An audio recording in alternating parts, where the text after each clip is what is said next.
people brought here as forced workers throughout the process of slavery, and reparations to this day are still due.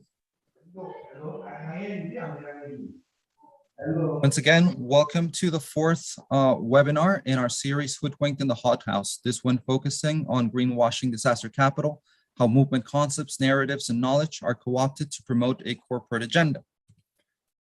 Corporate interests are hijacking critical climate action around the world by co-opting key concepts, frameworks, and language from social movements, often faster than they are generated. Indigenous ecological knowledge, strategy frameworks like a just transition, and even narratives like building a regenerative economy have been co-opted recently by big NGOs, philanthropists, and academic institutions, as well as corporations, to advance neoliberal schemes like pollution trading, carbon markets at policy arenas, like the UN Framework Convention on Climate Change. Scores of government agencies, corporations, funders, universities, and NGOs are engaging in this greenwashing pandemic, serving a colonial extractivist agenda that awards trillions of dollars in subsidies to polluting corporations, creating structural barriers to proven strategies and real solutions that our communities and the planet really need.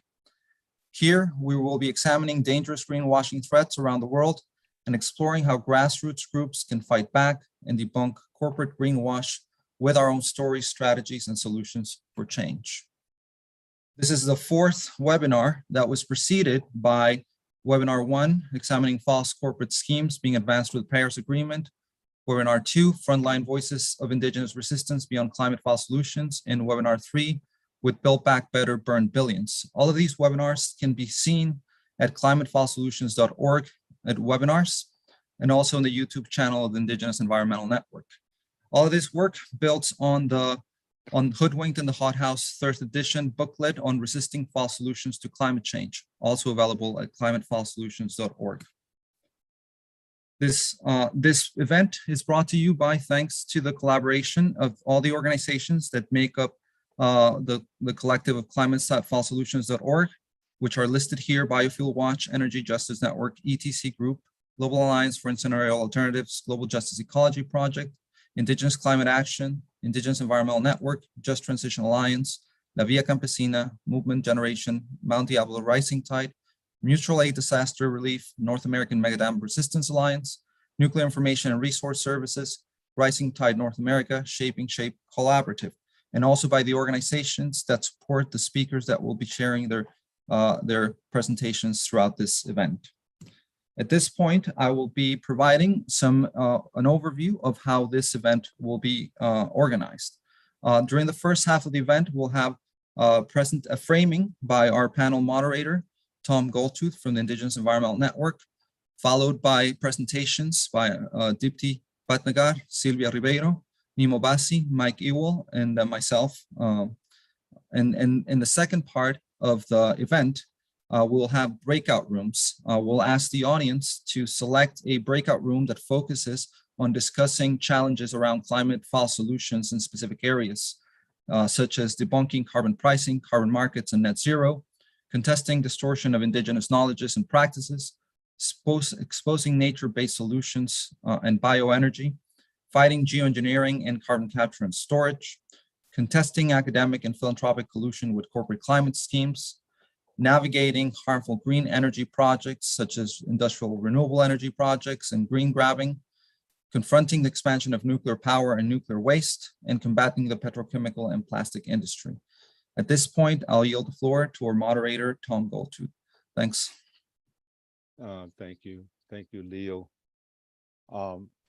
As I was preparing for this moderation, I was thinking of the importance of the audience, and I thank the audience for coming on to hear this webinar. All the speakers have also heard before the articulation of indigenous peoples from throughout the world on these important issues, and I'd like for the audience to just briefly close your eyes and think about your relationship to the sacredness of Mother Earth and the relationship to the sacredness of Father Sky. It's very important that humanity reevaluates its relationship to the sacredness of creation, the creative principles of Mother Earth. It's very important that this traditional indigenous knowledge is shared all over. So I'd like to briefly provide some backstory to Hoodwinked. The first Hoodwinked in the Hothouse was a briefing from a research organization called Carbon Trade Watch, based in Europe. Later, Rising Tide North America published the Hoodwinked in the Hothouse on False Solutions to Climate Change in 2009. Tom, I'm so sorry to interrupt. Cassandra and others are asking if you could please speak a little louder. Ah, okay. Let me see if my, Everyone wants to make sure they can hear you. yeah, yeah. Can you hear me now? Cassandra? Laura, can you hear me now? Can she hear me now? I can hear you. I think as long as you keep projecting as much as possible, that would be great for Okay. her. Thank you. Okay, okay. So some of the backstory real quick is that since the publication of the Hoodwink in 2009, it was really clear that climate change policies have expanded, making it a threat to Mother Earth and humanity. It was really urgent to start to look at putting together a third version of Hoodwinked. So the contributors and supporters to the Hoodwinked booklet are holding the line. We're operating locally and globally. We will not accept climate false solutions to the climate crisis that continues to commit violence to Mother Earth, to our lands, water, air, and people, humanity throughout the world. So we acknowledge the growing civil society and community-based organizations' resistance that are joining us to debunk and counter greenwashing across the climate policies nationally, regionally, and internationally, including genetically engineered trees and bioenergy, waste incineration, geoengineering technologies, carbon capture and storage, solar radiation, technofixes, renewable energy subsidies for nuclear, mega dams and hydrofuels, net zero emissions, and other carbon market jargon, such as going carbon neutral, nature-based solutions, academic collusion with corporate climate schemes, and distortion of indigenous ecological knowledge and practice. So we are seeing corporate interests hijacking critical climate action around the world by co-opting key concepts, frameworks, and language from our indigenous and climate justice movements. Universities, governmental agencies, corporations, large NGOs, banks, and even some of the foundations are engaged in this widespread greenwashing pandemic, serving a colonialist, extractivist agenda that's awarding trillions of dollars in subsidies to polluting corporations, creating what we call structural barriers to the advancement of proven strategies and real solutions that local communities in the global South and the North need and in fact have. So we have speakers joining us today to share how they are witnessing greenwashing in their areas of work and in their territories. So the speakers we have today is Silvia Rivero from Mexico with the ETC group speaking on geoengineering. Mike Ewall from the US with the Energy Justice Network speaking on waste to energy and hopefully some words on hydrogen. Dipti Bhatnagar, Friends of the Earth International from Mozambique, South Africa, speaking on breaking down international trends. Our friend Nemo Bassi, head of the health from the Health of Mother Earth Foundation, home from Nigeria, Africa, speaking on fault solution threats across Africa. And we have Leonardo Helen, the new school from New School, and he's the one who opened up, and he's going to speak on how academic institutions are supporting fault solutions. So our first speaker I'm going to introduce here is Sylvia. Can you please go for it, Sylvia? Thank you. Hi, everybody. Well, I want to thank you, everybody here and the organizers of this space that will allow us to share our concerns on very important things. I'm speaking from Nahua territory, which is an area of a crossroad of indigenous peoples in Mexico, which is also known as Mexico City. So I will try to give you some ideas about this is what is called geoengineering, which is a way of climate manipulation. Can you see the screen? Okay. So geoengineering are a set of technological proposals to intervene land, ocean, and air at grand scale, at mega scale.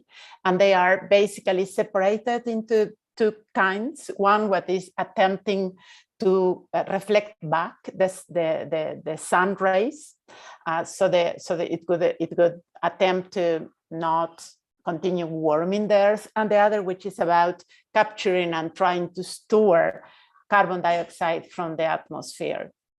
There are around 25, 30 proposals just now, but I will focus on some of them. Before that, I think it's very important to emphasize that none of the geoengineering techniques aim to address the root causes of climate change. So climate change will continue, and because it will continue, this creates a captive market. So the root causes like inequity, fossil fuel industry, and sustainable industrial production, deforestation, industrial agriculture, all these will continue and continue causing climate change. That's why this is such a business and an opportunity, a business opportunity for polluting industries, and it's also funded actually by the largest billionaires in the planet. So the richest people in the planet, they are funding and promoting geoengineering just now. It's also increasingly subsidized by federal and state agencies as a way of addressing climate change, although it's really not addressing climate change. It's just masking symptoms and creating business opportunities for the same companies and the same actors that created the climate chaos. And this is also masked by green NGOs, by big green NGOs, as climate remediation or climate reparation. In reality, this is all about a new business. It's very little about climate. So one of the technologies that they speak most about, and is kind of the basis for many others, is carbon capture and storage. And this is a technology that was invented by the oil industry some decades ago, and they haven't used it before because it wasn't economically viable. It is about what they invented was to, use carbon dioxide to press it, inject it in soils, in depleted or almost depleted oil wells. So difficult to access reserves of oil will come up. So this is exactly what they want to do now, but they have changed the name and call it a climate technology because they use CO2 to inject. And because of that, they see that they can get carbon credits and then get public subsidies. But in reality, as CL called this technology, this is like adding fuel to the fire, because over 85% of all the carbon capture facilities in the world and also in the US are for enhanced oil recovery. That means to extract more oil in deep reserves that were not accessible. So CCS in reality will increase consumption of coal and oil and increase production of oil and coal. So it will increase climate change. The other proposed technologies are kind of similar in the way, for instance, that direct air capture, which is giant fans to filter air, to filter carbon dioxide directly from air with membranes with toxic chemicals. It has a lot of different impacts, but it demands a lot of energy. So it will increase energy consumption, either competing on renewable energy or promoting nuclear energy or fossils. And how? It is interesting that for the industry, they believe that CCS and other forms of carbon removal are essential to save the coal industry, to ensure the future of oil and gas and unlock unburnable carbon. This is from the report, but this is their words. So basically, these two technologies that are at the basis of geoengineering, they are aimed to perpetuate the industry. But they also, it's not that they will just use the same facilities that were there. They will construct new facilities, new pipelines that will bring new impacts. It's important that to recognize, for instance, that the New Orleans City banned CCS this year. And the reason for that was just the allegation from the Deep South Center for Environmental Justice is just that it will bring more impacts on the people in Black communities around the Gulf Coast that have already suffered the impacts of oil industry. So there are many other dangerous options in geoengineering, including agriculture, the use of agriculture soil, large-scale algae monocultures that will disrupt marine ecosystems and even people working at that level, transgenic trees, large monoculture plantations, and many other. All of them. 1 minute. Okay. I want to mention one more, which is this about solar geoengineering that could be even worse than doing nothing. And that is also all the companies or the research groups promoting this are located in the United States, most of them. They are also thinking about doing experiments in indigenous territories that has been resisted by both the Sami Council and Indigenous Environmental Network, and they have defeated them. They are also resisted in Alaska. Geoengineering in general could be called dangerous destruction and new ways of colonialism, because climate crisis is real, it's taking place alongside many other social, racial, economic, and political crises. But these false solutions waste the little and precious time we have to change course. They demand massive subsidies and research and development instead of doing reduction measures and support the technologies that are safe, proven, decentralized, and affordable. What we really need is climate justice and system change, not these new technologies. And this has to take into account and be based on the experience of grassroots, urban and rural communities, small farmer, indigenous peoples. Excuse me, Sylvia, that's time. So just finish, but yeah. This is the last one. It's just to show that there are many sources of information to know more about these technologies and their implications. Thank you.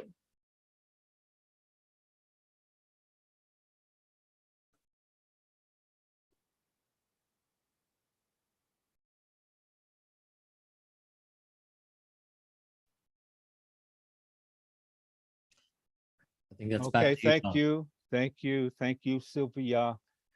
We welcome the next speaker, Mike Ewall from the Energy Justice Network. Take it up, Mike. Thank you, Tom. So let me get my screen share going. Here we go. All right, so hi everyone, I'm Mike Ewall with Energy Justice Network. We're a national group based in Philadelphia, Pennsylvania, and help people fight off dirty energy and waste facilities primarily. And I'll mainly speak about waste incineration issues, which has been a big focus of ours.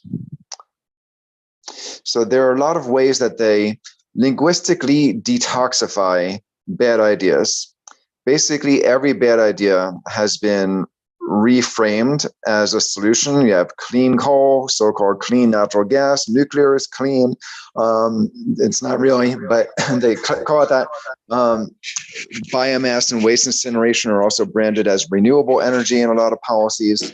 So every bad thing, even sewage sludge, is now biosolids, and charcoal is now biochar. There are a lot of things that they throw bio in front of to make it sound good. There are terms specific to waste burning that they've been using for many years. They like to steal our best words, like resource recovery used to mean recycling a few decades ago. Now it's the name of most trash incinerators in the US as part of a lot of their titles. They also use terms like trash to steam or waste to energy, as if it's even possible to turn trash into just water vapor, or waste into energy, which is not what's happening when they're actually turning it into toxic ash and toxic air pollution.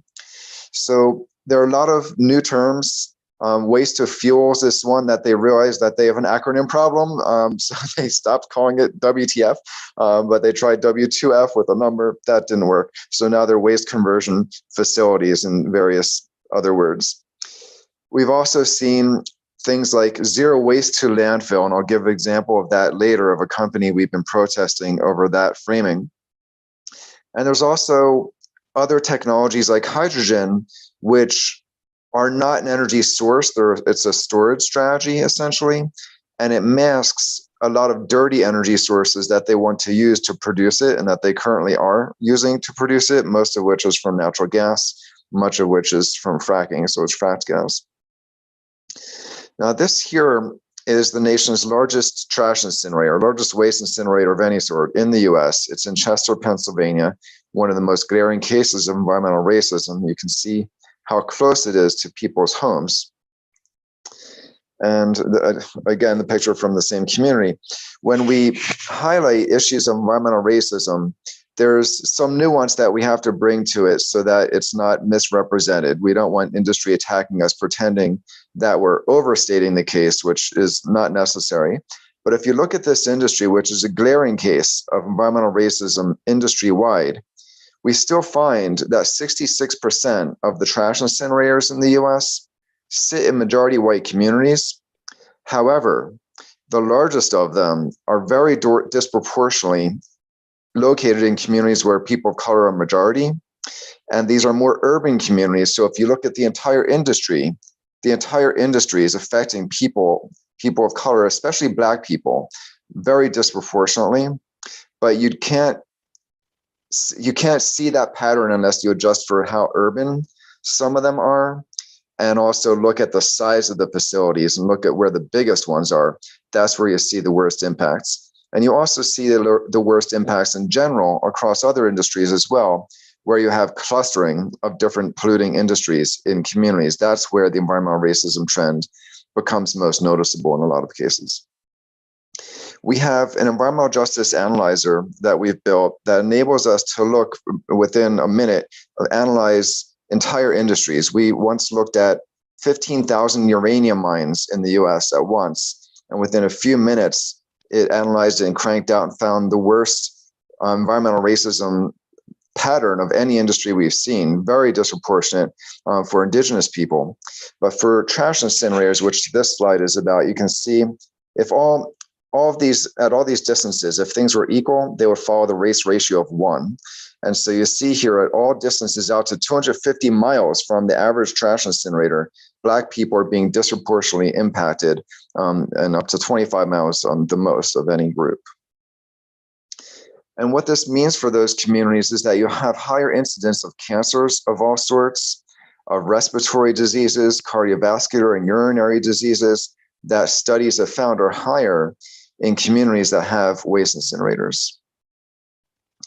Now, the subsidies that prop this up, we have a lot of local government contracts that have things like put or pay clauses in them, which means if you don't give them enough for trash, you have to pay as if you did, which punishes efforts to reduce waste. We also see a lot of other strategies to subsidize incinerators, such as selling steam instead of electricity, which is much more lucrative. And we're building strategies around that to get incinerators shut down by getting their steam contracts removed. We also see a lot of state level renewable, or some call it alternative energy portfolio standards, which are mandates to buy renewable energy, but they define burning trash, burning landfill gas, burning trees, lots of bad ideas, lots of false solutions as renewable energy in many of these states. We also see, and we lost a battle recently in Florida, some state subsidies that are just extreme. They're looking at giving about $100 million a year to build new incinerators and expand existing ones in the state of Florida. And a community collar in Miami-Dade County is being threatened right now with a new incinerator to replace the existing one that people there are opposed to. There's some federal level tax credits and standards as well. So the way that we're fighting back, part of it is to battle over the language and not let them call it waste to energy in news reporting, but to make sure that they use the I word and call it an incinerator. We also are often debunking false claims and setting definitions so that we're clear what renewable or what zero waste really means, and don't let them keep hijacking our language.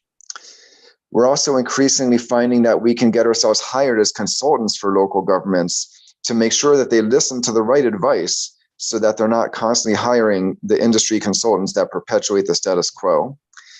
And also, finally, we paint winning as inevitable. We talk to communities about the fact that this industry is dying, it's shutting down, and it's only a matter of time until the facility closes. It's not if it's going to close, it's how soon is it going to close, and will you be ready? Excuse me, Mike, but that's time, so just bring it to a close. Thank you. Okay, I thought I was timing myself. I thought I had a little bit more time.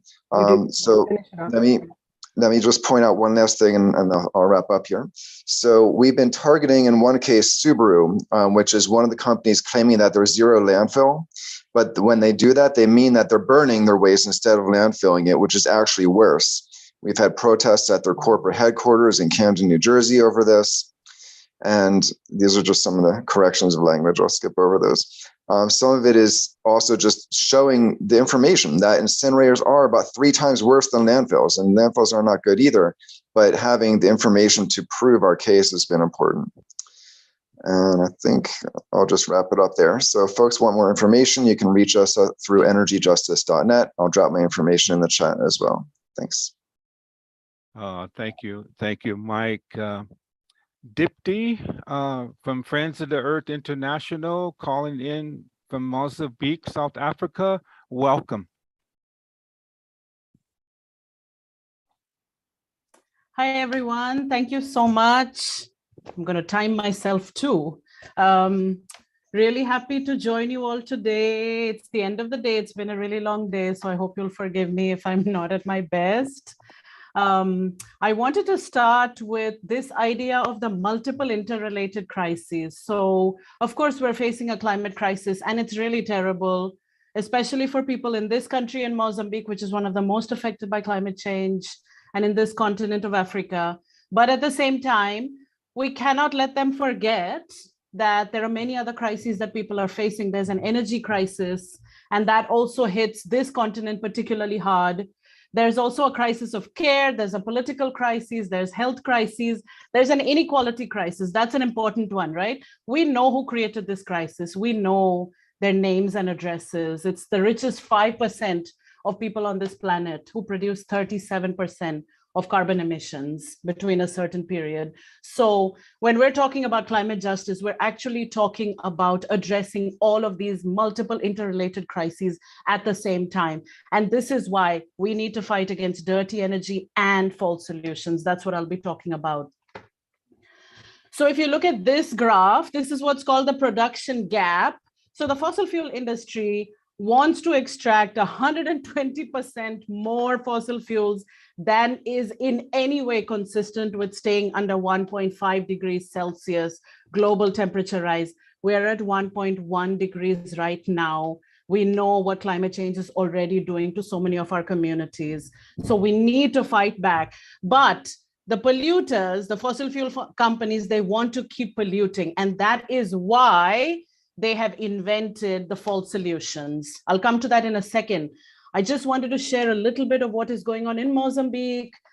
This image in the bottom, we just had this event just now, 2 hours ago it finished. We've been fighting a mega dam called Mapandankua here in Mozambique. The fight has been going on for 22 years.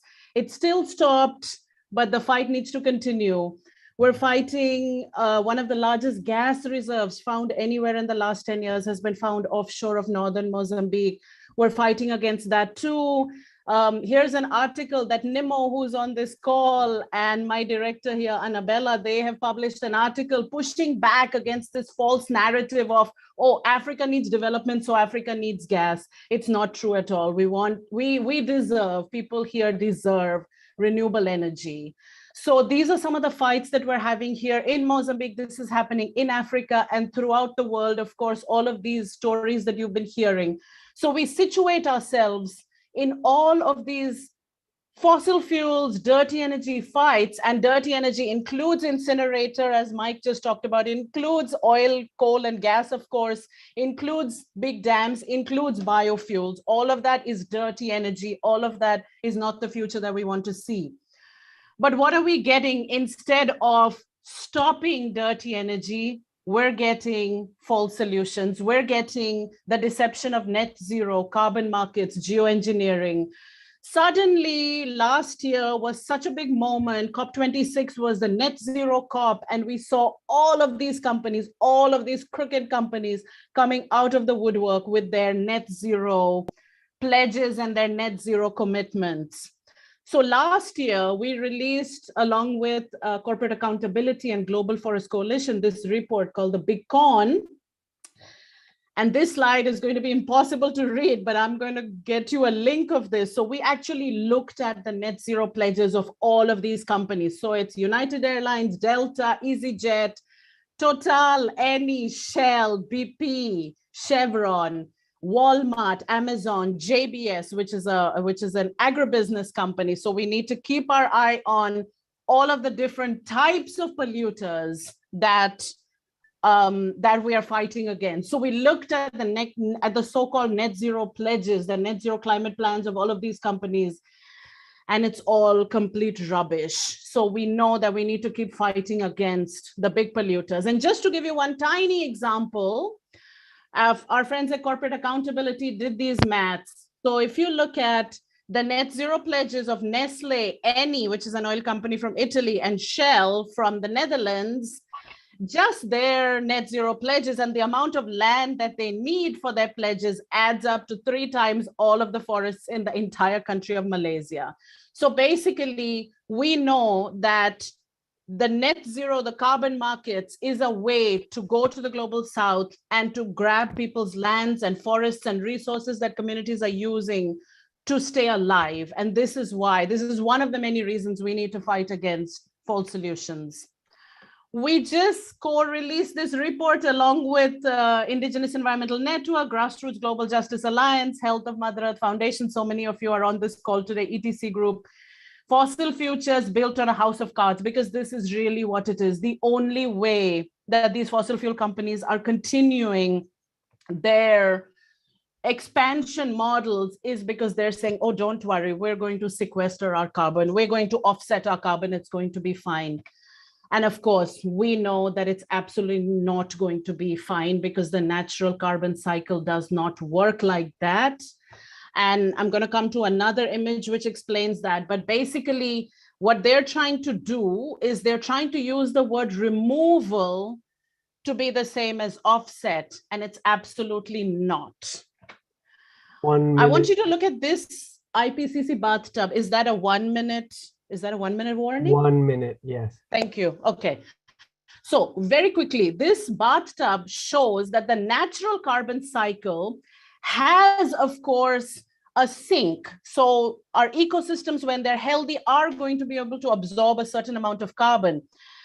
But what we are doing, which is this side of the graph, which is putting in all of these carbon emissions through burning fossil fuels, there is absolutely no way that the earth can actually handle it, that the natural biological cycle can actually handle all of these human-made emissions. And we need to stop them at source, because there is no way that the science works out that this is going to be, that this can be absorbed into ecosystems. Of course, they're talking about ecosystems because they want those ecosystems, they want those land and forests, they want to control. Capital has moved its market into now controlling more land and more forests. So that's why they're talking about offsets.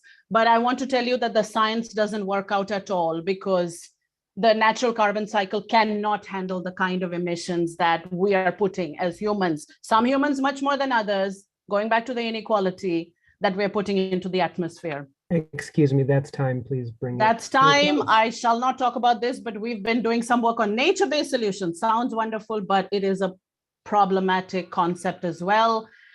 This year, the COP is in Africa, COP27. That is Tom, of course. We were doing a protest in Madrid, if I remember rightly, against carbon markets.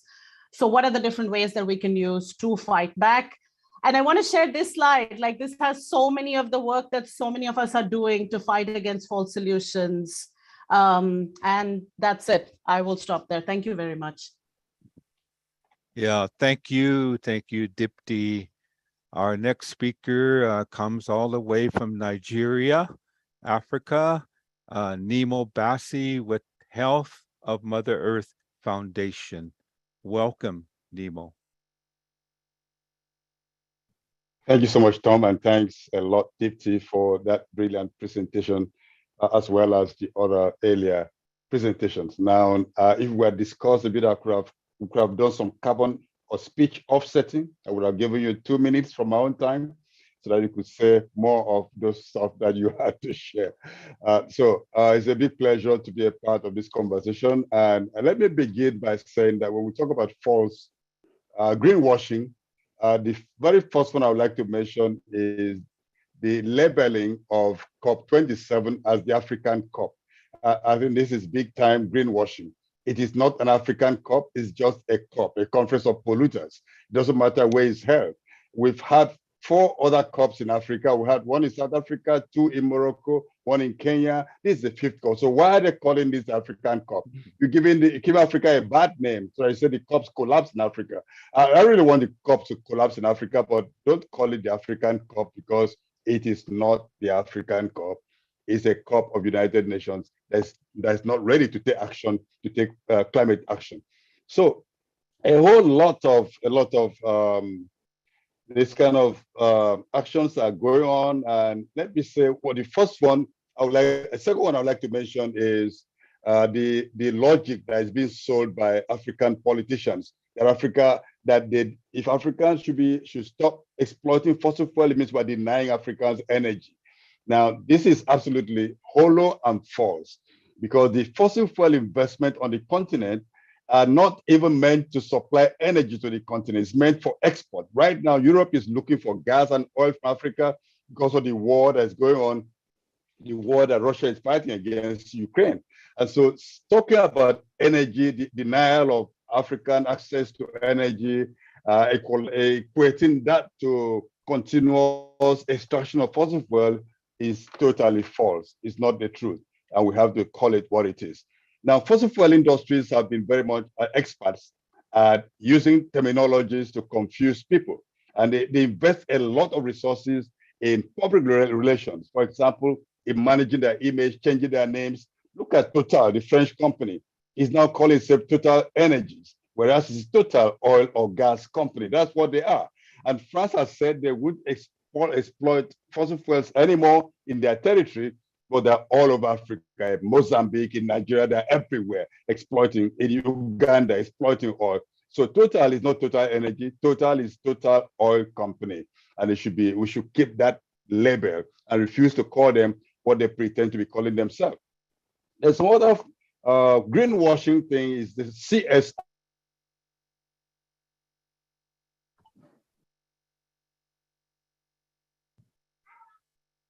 Uh-oh, he froze.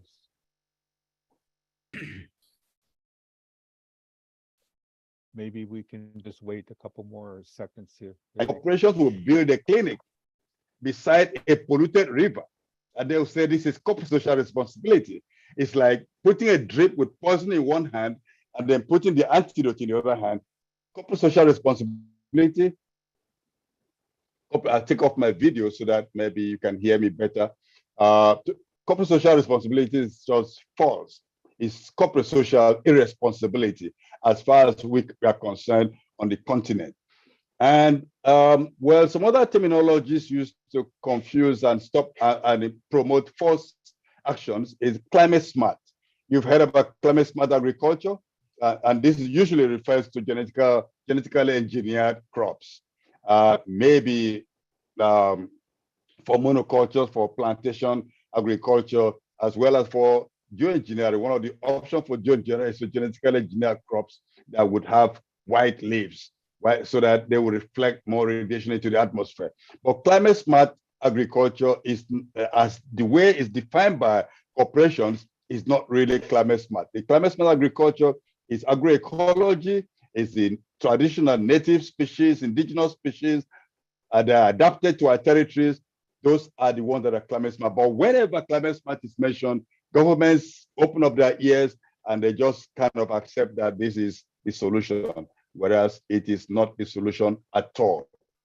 And then could I just mention recently what has been going on the continent, especially in South Africa, where activists and communities have stood up against exploration for oil and fossil fuels. And then one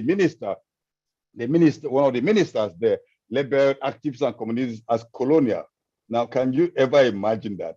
Calling them colonial environmentalists, that they don't want to develop the country or the continent. And this is why when they oppose destructive extractivism, and so that clearly to me is one way of turning logic on its head, because the real colonial policymakers are the politicians who insist on making Africa a point for extraction, for export to Europe and other places.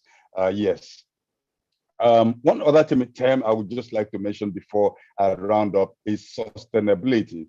Sustainability has been completely bastardized, and it got nothing at all to do with anything sustainable. We got a corporation like Shell publishes a sustainability report every year and then presents itself as a company that cares about the environment, cares about the people, cares about communities, and does everything that is sustainable, whereas all they're doing is committing intergenerational crimes continuously. And every oil well is a crime scene, a crime location. Finally, in the 1 minute that I have left.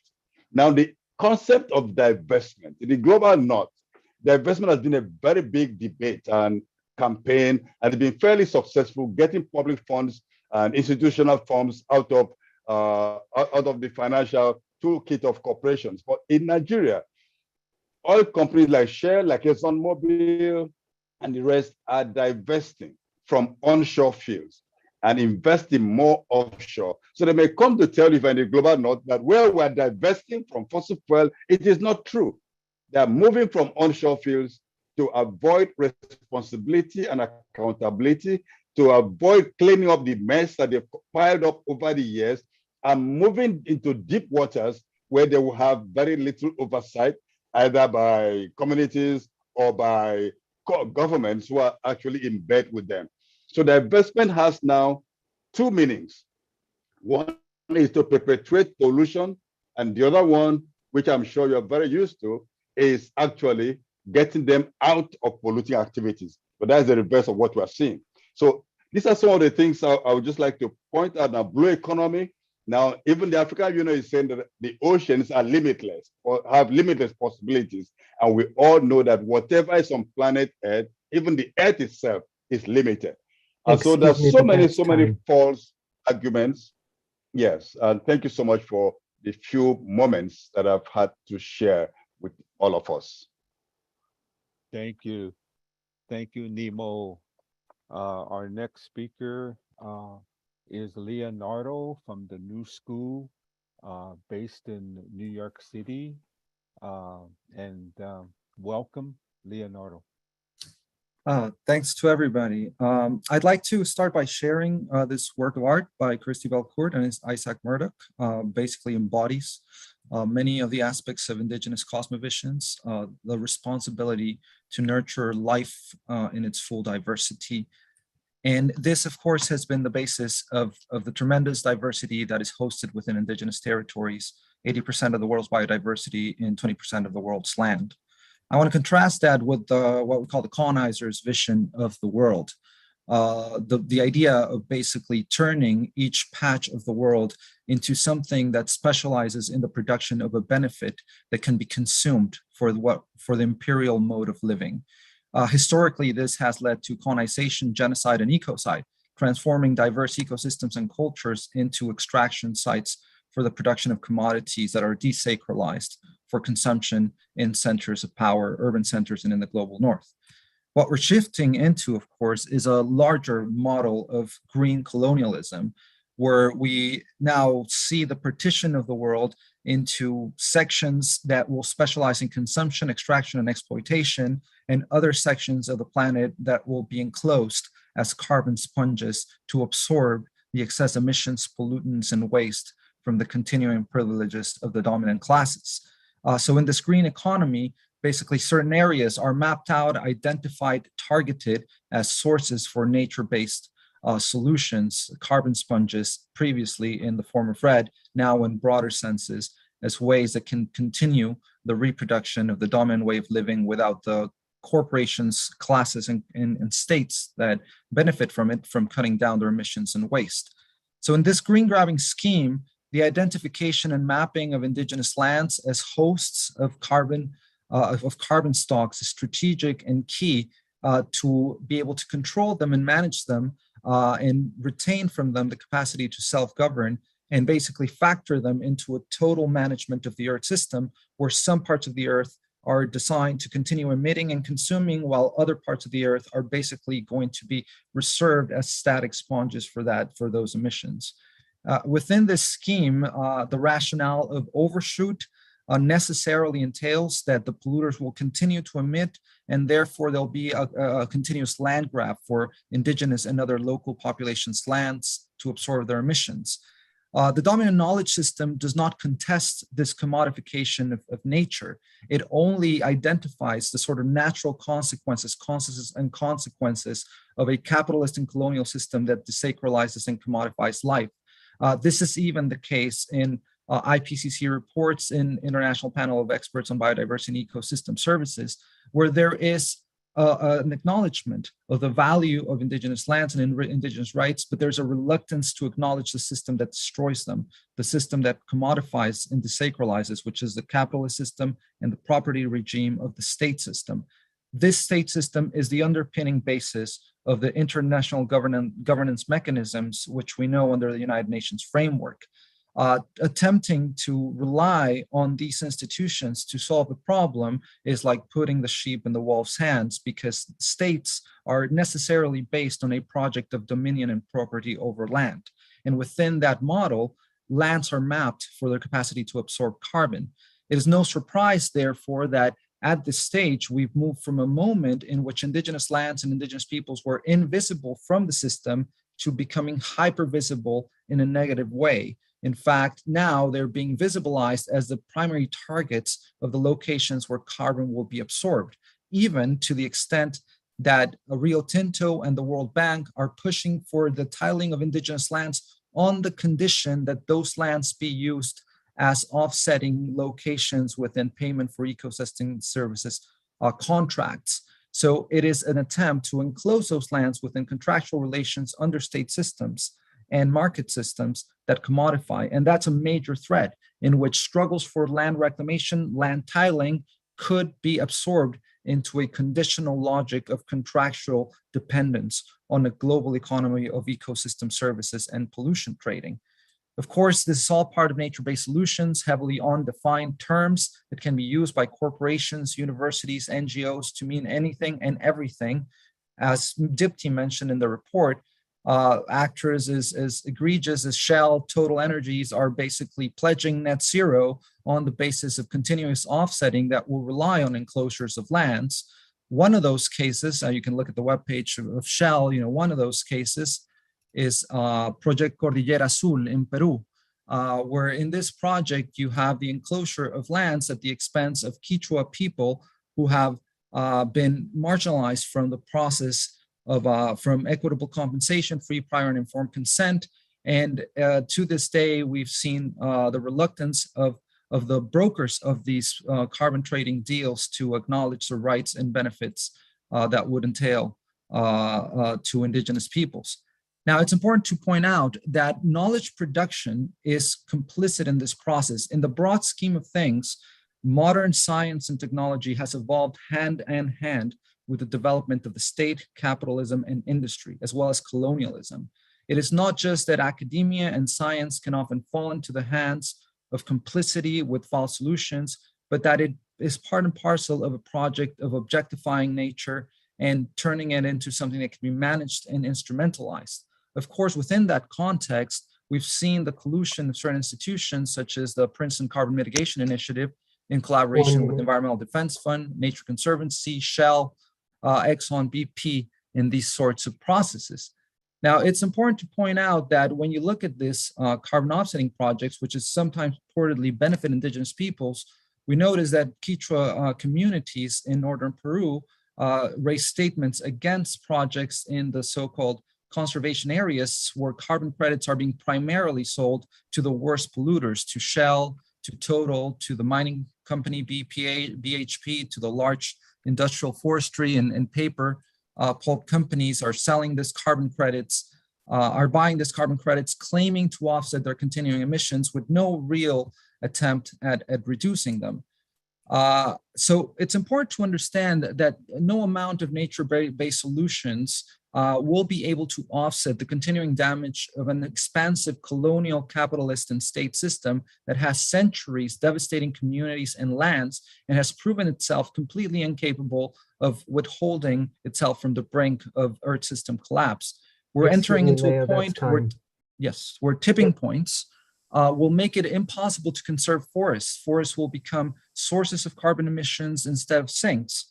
And so there is no point in trying to rely on carbon offsetting that retains carbon within short cycles of forest absorption if those forests may go up in flames anyway. We need to shift the strategy to a more direct and frontal strategy towards decolonization, moving past the modern state and capitalist system. Thank you. Thank you. Thank you. Thank you, Leonardo. Oh, wow. Thank you for all the speakers. You were very keen and right on in your presentations. And, you know, it does, it brings to questions, and maybe that's something that we can challenge ourselves as we go into these breakout rooms is how do, with this knowledge, with this sharing of this analysis and research that we have done and the publication of booklets like Hoodwinked, you know, how do we address this issue in a systemic way? Many of us have been attending the United Nations Framework Convention on Climate Change, the COP meetings, and like Nemo says, there's been a number of COP meetings in Africa, in the continent of Africa. So those of us that have done deep analysis on this, how do we implement systemic change? How do we build power from civil society? How do we create a change in investments in the banks, and the World Bank's included? The large NGOs are pushing this agenda. Fossil fuels, the whole petroleum industry, the large industrialized countries of the North. So it does create a lot of discussion. And so with that, I'm going to turn it to the facilitators and guide us into the next session. Thank you. Thanks, Tom, and thanks to all our panelists. And we'll listen to each of you much more because you're sharing such important, relevant, and timely information, cautioning us on these emergent trends. However, we hope to hear you a bit more, and participants will now get to engage with you in direct conversation. So the next section of this workshop is designed to be breakout discussions.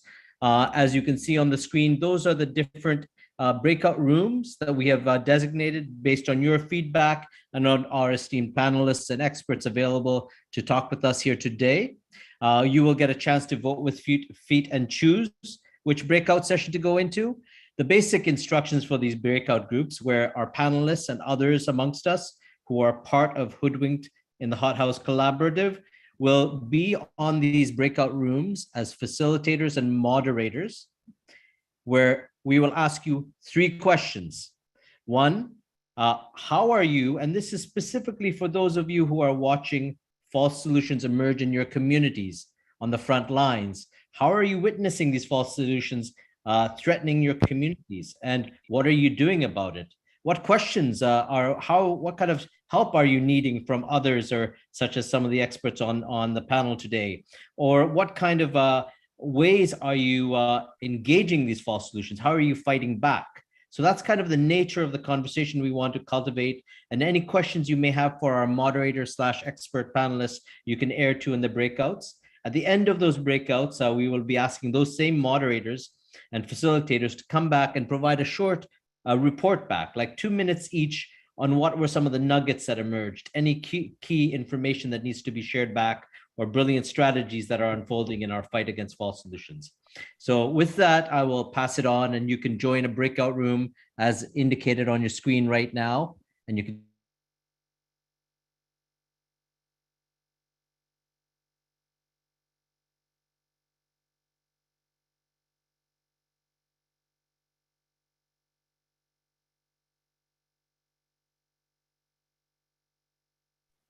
All right, so if anyone needs help getting into a breakout room, myself, Kate Tooley, we will be in this main room helping people. Feel free to DM us. We'll just leave like about a minute or so for folks to move, and then Deep D and Nemo can take away this main room. Once again, I put in the chat this same image because I'm going to stop screen sharing shortly. So feel free to download the image if you want to remember what all the room topics are.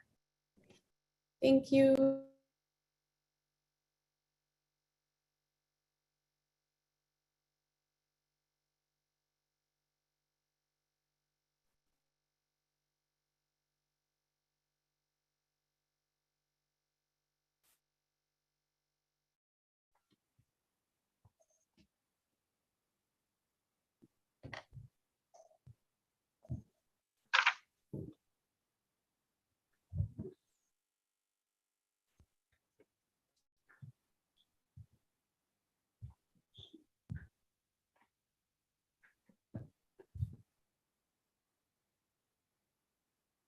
Am I in the right room, Dipti?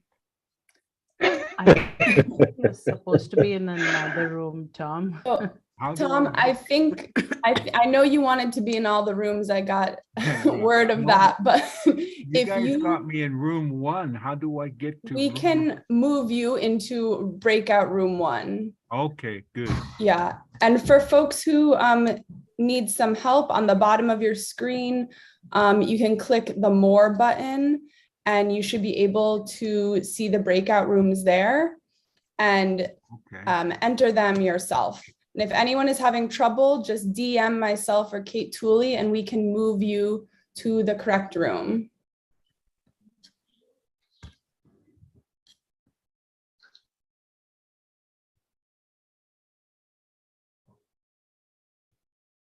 It's quite a big room, I think.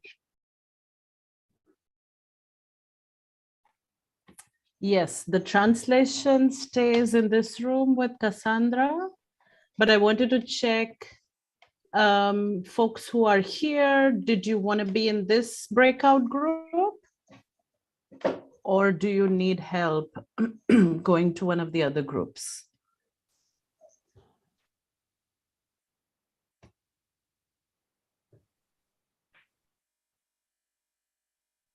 Because then we'll get started with this breakout. I think we probably should start because I guess the time is counting already. Yeah. So Deep, why don't you lead this conversation on debunking carbon pricing, carbon market and net zero? Sure. So I think we spoke to it in the main section. I think we would really love to hear from all of you. What are the experiences that you're seeing in your communities in terms of fighting dirty energy, fighting false solutions, and the contestation that is happening on all those different levels? What does that look like in your communities? And how do we understand and support each other in our fights? We have an entire group in Colorado who thinks carbon pricing is the answer. And I walked away from that group because I do not think it's the answer. I think we're just giving the polluters more permission to pollute. Absolutely, that is our understanding too.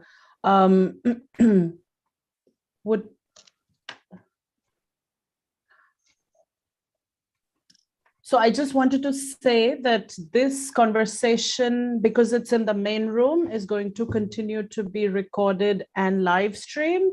So please, please use that information if you want to introduce yourself or not, knowing that that this conversation is being recorded, just to let you know.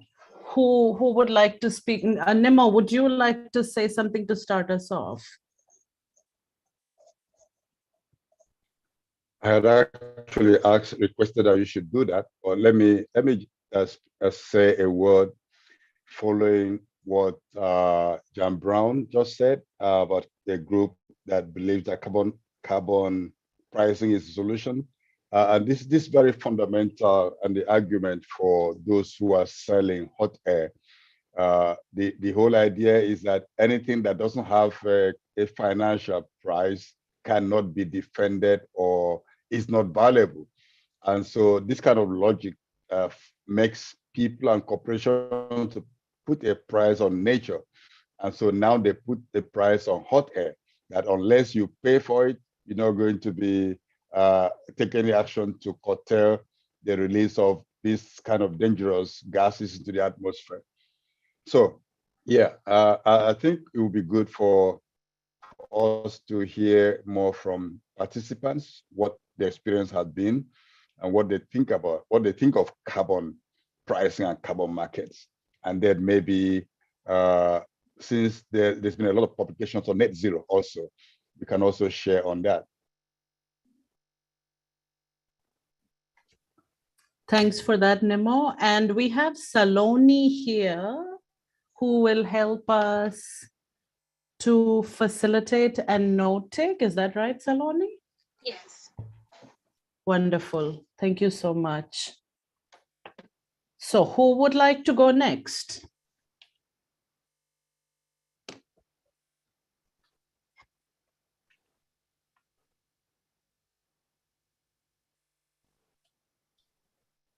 Oh, I can actually speak up. Okay. Go ahead. Go ahead. I have done my thesis on visualizing the impacts of REDD and carbon markets on environmental justice. Overall, a statistical understanding of has carbon markets changed the net pollution, net emissions? Have they actually helped the indigenous people? Has it helped in agricultural production? What has it achieved from the core? What they wanted to achieve? So giving a null hypothesis that maybe this is right, maybe this is wrong. Let's figure out just on numbers. And it is with great displeasure that I say that it is not working.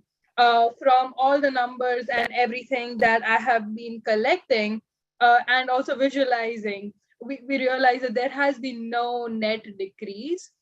Actually, there has been consistently net increase. And I think 2018 was the year where carbon credits, especially REDD, peaked in carbon markets. And that was the year where there was the most deforestation in combined all REDD plus countries.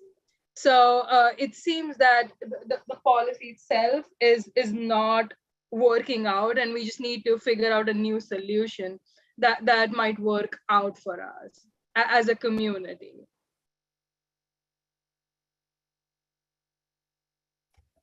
Absolutely. Thanks for that.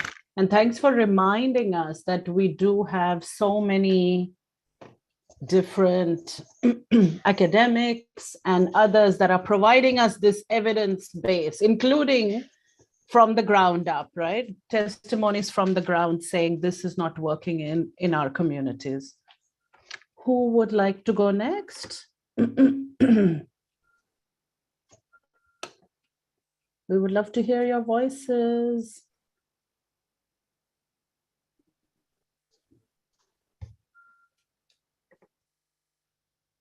Or any questions for myself and Nimo or anyone else that we can dive a little bit deeper?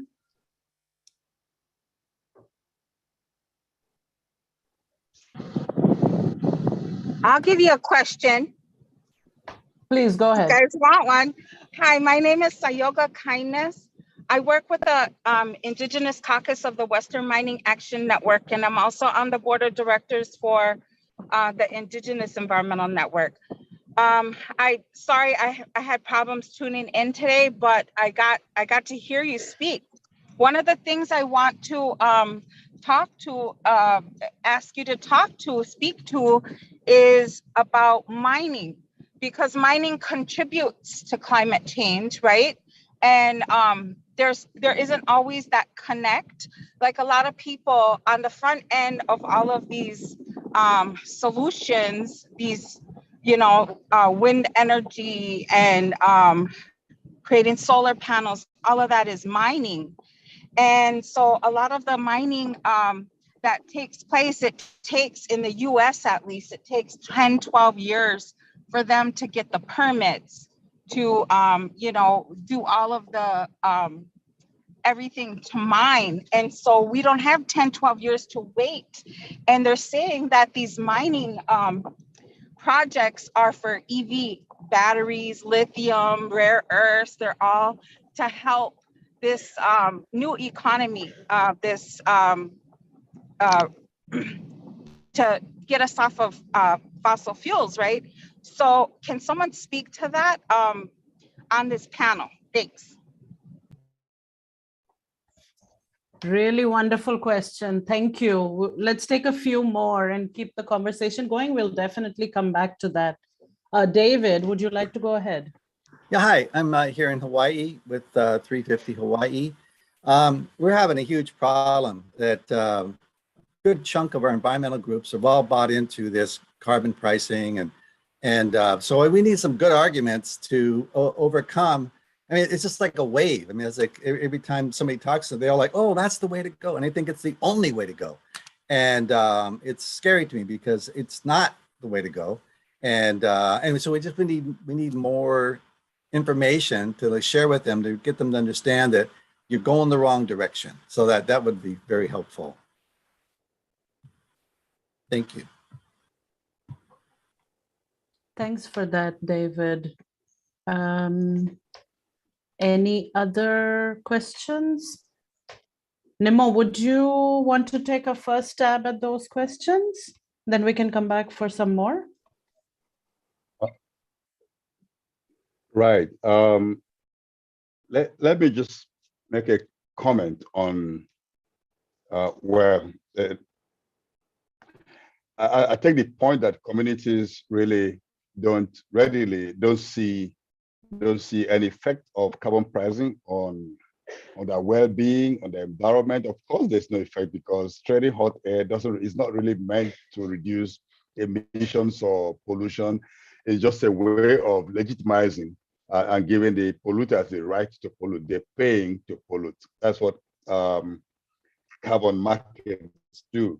But the question about mining and its contribution to climate change, two ways to look at this. One is that generally mining extractivism is amputation or subtraction, not addition. So it always reduces from the well-being of Mother Earth, of the species on the planet. Whenever you open a mine pit, it's difficult to imagine that you can ever restore that location to what it was before. It's only any kind of repair that may be done, remediation is just an approximate way of trying to make good what has been damaged. Now, with regard to mining for renewable energy, manufacturing of solar panels, wind turbines, and the rest, this really is something of serious concern. because we cannot trade one form of destruction for another, just because we call it renewable. If renewable energy, renewable equipment mean extracting without permit from the communities, without their consent, and without regard to the environment, of course, that would not be clean at all. And so there must be, we cannot just accept everything. There must be guidelines, there must be guardrails to ensure that what is going on in the communities or in the areas where mining takes place only go on with the consent of the people, and there are enough safeguards to take care of or at least mitigate the harms that come from this, and also some benefits. You can't extract resources for batteries, for energy from my backyard, and yet I don't share any, I don't have any energy as a result of what is going on. So there are a lot of things to be considered in this, and we cannot just give any kind of extraction a blank check. Dipti. Thanks, Nemo. Absolutely 100%. You know, so many people tell us that, oh, you're putting a monkey wrench into the transition because you're talking about whose land is it that the solar panels are going to be put on, where are the materials going to come from that go into renewable energy. And this is not a monkey wrench, absolutely, because the transition needs to happen. Definitely, it needs to happen fast, but it needs to happen right, and it needs to happen in a just manner. And that needs to be a really important part of the energy future that we want to see. So like we as Friends of the Earth, we produced a set of principles. We call it our People Power Now Energy Manifesto.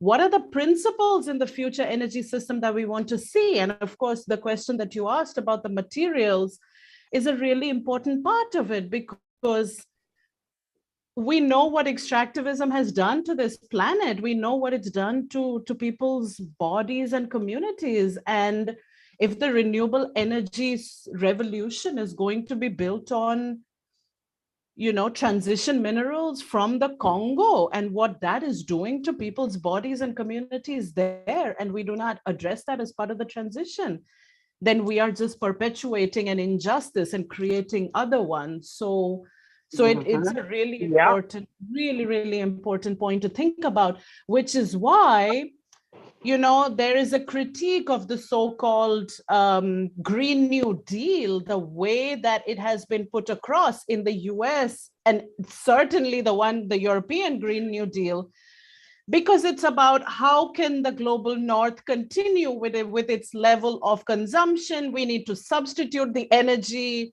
from fossil with clean energy, and it continues the extractive relationship with the global south, right? That's why we need to be talking about a global Green New Deal, which talks about justice as a very clear part of the transition, and that we try to address the inequalities between and within countries as we try to do that. And of course, one of the huge inequalities is the global north, global south dynamic. So that the Green New Deal in the global north should not be, oh, this is about us, we're going to take care of ourselves and forget about the rest of the world. So this is a really important conversation. The other question about the carbon pricing and everything that Nemo said, the idea that you can put a price on carbon, that you can treat it as, oh, this is an externality. The economic system is treating it as an externality, and the minute you put a price on it, the minute you bring it into your economic model, everything's going to be fine. That's absolutely not true. It's not working like that. There's a concept that we work with, which is that the inherent value of forests and lands. So one of the things that the whole carbon pricing and carbon markets has done is turn ecosystems, reduce them to their carbon value. So there's a forest here. Okay, what is the carbon value of this forest? Completely forgetting about the fact that that forest exists for itself. It exists, it's supporting communities who are using it to stay alive, who are taking care of it. There's an inherent reason for that forest to exist, and reducing it down to carbon, as happens under carbon markets, carbon pricing, it's the way of thinking, right? That is really problematic. And that's what we're fighting against, because all of these options, carbon pricing, net zero, carbon markets, offsetting, they're just different names for allowing polluters to keep polluting, and at the same time grabbing lands from communities in the global south, sometimes in the global north, to be able to continue their pollution, saying, oh, we're going to sequester this carbon somewhere else. Don't worry about it. We can keep polluting because we're going to offset it somewhere else. So that is the logic of false solutions, and that is what we need to turn on its head and fight against.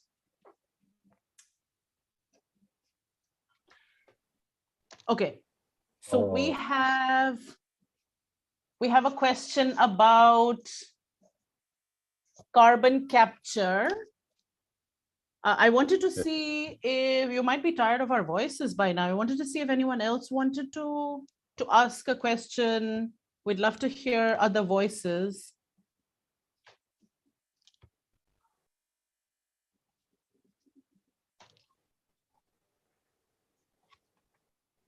Yanis, go ahead. I have one question with regards to the causation arrow of, let's say, the environmental degradation haunting, let's say, communities of color, marginalized communities. Okay. And I'm thinking about the example of the incinerator in Pennsylvania. Was that installed after the communities were there, or were the communities pushed out of their traditional homes, usually within the urban center, but they were pushed out by high rents, and then they were pushed to go to the lower cost marginal lands, which usually are close to factories, they are close to incinerators, they are close to places where like toxic waste probably is a dump, or there is a land close to a landfill. Similar things we see also in places like Brazil, for example, right? Which many people are pushed to live close to landfills because land is much cheaper there, or nobody wants it, instead of the urban land, which is, preyed upon by developers. And they say, well, you cannot pay high rents. We want people who can pay high rent. We're going to push you out. That's like gentrification. So, and the reason I'm saying this is because we could achieve kind of like a medium-term solution, okay, by stopping the rentflation in the urban centers, okay, which would allow for more actually space for people of lower income to live in, okay, instead. So before we solve the environmental remediation, let's say, right, that's a very long term. It takes a long time to remediate Superfund sites, okay? However, if we push this urban policy battle, which is not directly environmental, it's an urban policy battle, how to fight high rents in the dense urban areas, we can provide some relief and temporary mitigation while we are figuring out what environmental policy we do, who is at fault, etc. So I want to throw that in the as a solution to have on the back of the mind. We can do two things at the same time. Just because urban policy and fighting high rent is not directly or prima facie an environmental issue, actually it's tied with environmental issue and pollution. The reason why pollution pays. Okay. Now look at oil. Oil producers, they have jacked up the price of a barrel of oil from the standard, let's say $20 a barrel or $15 a barrel, which is the true production cost, to 10 times that. That's again rent extraction from the consumers. Okay. So these are a couple of thoughts I wanted to throw in, and thank you again for a great discussion. Thank you for that, Yanis. I think it's a really important point. I am of the opinion, for sure, in all of my work and Friends of the Earth as well, that we need to be targeting inequality and social injustice as we target environmental injustice. So exactly what you've said, people are having a really difficult time surviving in urban areas with rent issues. That's happening in the global north, that's happening in the global south as well, because the levels of inequality and the levels of desperation and depravity that people are facing are so terrible that we need to be addressing those issues along with the environmental issues, because we see how they're so closely overlapping.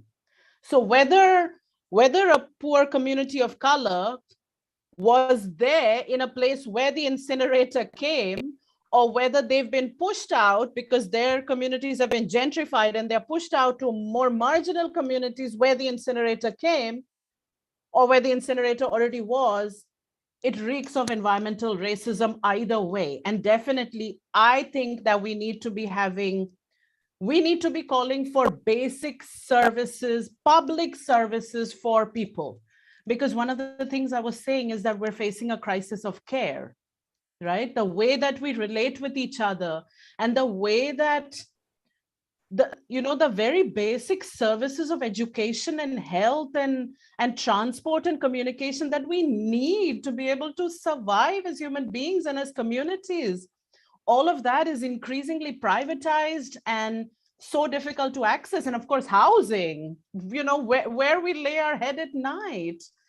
So that we need to be fighting for basic services for everybody. So we have a concept that we call energy sufficiency around energy, which is that everyone should have enough energy and no one should have so much that they're abusing. So I think that concept of sufficiency can be applied to food, can be applied to housing, these people with multiple homes and huge homes that are not being used.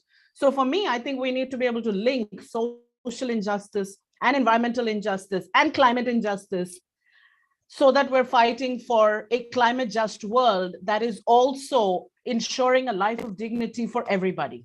That's definitely where I come from. So thank you for that. I really agree with that. Nimo, would you like to say anything about that or anything else? I don't know. Actually, Prince is raising his hand for quite some time. Oh, I'm sorry. Prince, well, it's okay. Let's hear from Prince Israel Oreka. Okay. Good evening, colleagues. Good evening, comrades. I am Prince Oreka, a student of Nimobasi from the local community here in the Niger Delta. I happen to watch my mentor on this line, but my question here is very simple.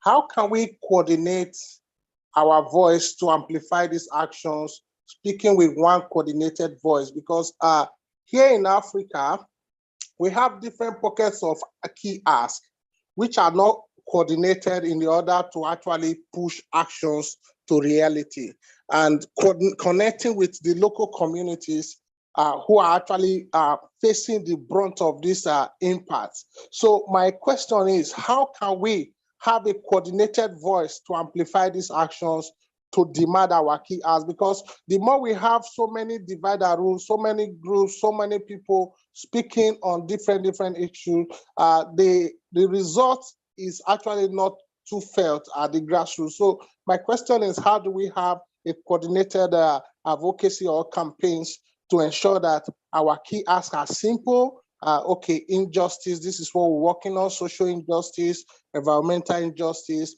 and climate injustice, so that this we can better amplify the voices to demand what we really want. Thank you very much. I'm being blessed following you guys. Cheers to you all. Thank you so much, Prince, and for your comments and question. I know this is what you work on all the time. So, but the answer to your question, one of the answers is just what is going on now. Coming together to have this conversation is one way of of building the coherence in our responses to all the injustices around us. It's something we have to do virtually, things we have to do at community level, things we have to do with all social groups, because the complex issues, as Dipti said earlier, the issues, the public crisis confronting the world, that's exactly what it is. It's not a single issue crisis. It's a crisis that comes from every sector: spiritual, cultural, agricultural, scientific, finance, economic. Everything is in a mess right now. And we need to speak, when we're speaking about climate justice, we're about environmental justice, we're looking at the whole gamut of all the problems and all the issues from different dimensions. And of keeping in mind that the way we relate to one another kind of indicates how we relate with Mother Earth. This is what solidarity is all about, how we relate to one another. If we don't relate, we don't have good relationships, we're not going to fight this fight in the right way. And so even though we're meeting now virtually, not physically, it's a way of building community and sharing the energies that we have. Yeah, so it's not about, we could meet here, complain, and shout out all the things that are wrong in the world today. I believe we're also reminding ourselves that we must take action. Apart from the collective actions, which is very essential, we must also take individual actions. How do we live our lives? How do we relate to our neighbor? How do we relate in our community? What are we taking for granted and what are we standing up against? How do we respond to the environmental racism all around us, displacements and dispossessions? And indeed, before I hand back to Dipti, let me answer that question about if corporations succeed in their carbon capture, would they be now green? Well, I think the short answer is that they would not succeed. And I'm saying this with all confidence because carbon capture means human activities to capture carbon. And if you capture carbon and store it in a airtight or a very tight construction or equipment, if it lasts for 1 million years, it's going to fail. It's going to fail after that length of time. And you are just postponing the problem and placing the load on future generations. So I'm just giving it that kind of leeway that it could last for 1 million years. It wouldn't last that long. And carbon capture must be stored in a way that the storage does not fail. Because once it fails, it blows up, and all the problems that was so solved, that are attempted to be solved, would blow back in a much more serious and negative way. Dipti. Thank you so much, Nemo. I think that's absolutely beautiful. And you really got to the heart of the issue, which I really believe, which is how do we actually relate to each other? What are the value systems of the world that we want to live in? So this isn't, because these are multiple interrelated crises, it's also multiple interrelated solutions. It's not just an energy solution. It's not just a land solution. It's actually all of those, right? It's also about bodily autonomy. It's also about rights of women. And some of you sitting in the United States will understand this.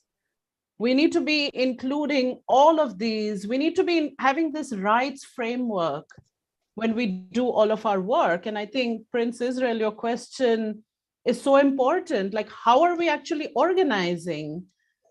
And it always reminds me of people power. And it may feel right now when so many of our democracies are under threat in different ways, where political crises are rising in so many places, it really may feel like, what is people power? What does that even look like? But that is the only thing that will actually, with the principles of solidarity, sufficiency, be able to connect us and for us to get together to demand our rights. Those in power relations, dismantling power relations is so critical, and it's not going to happen easily. No one who holds power gives it up easily. We're going to have to fight for it. And we fight for it with accountability. We're not fighting the powerful so that we can be powerful ourselves and then oppress someone else. No, this is about genuine solidarity. This is about building communities where everyone can have a life of dignity and no one is abusing. I think that's the sort of value system that we like to talk about in this work, the value system that needs to underpin our work and all of our organizing. Love to hear some more voices, some more of your thoughts. I'm really sorry if I missed some hands or some comments. Please, we'd love to hear from you. I don't see any hand up, but there's a comment by Yanis about the question that Sayokla brought up, and he's saying, I think the word saying is also important. The question is to do accounting right, accounting right, so as not to call gray sources of energy green. And I believe that accounting there is not just the mathematics, it's also about the other aspects of the effects of mining.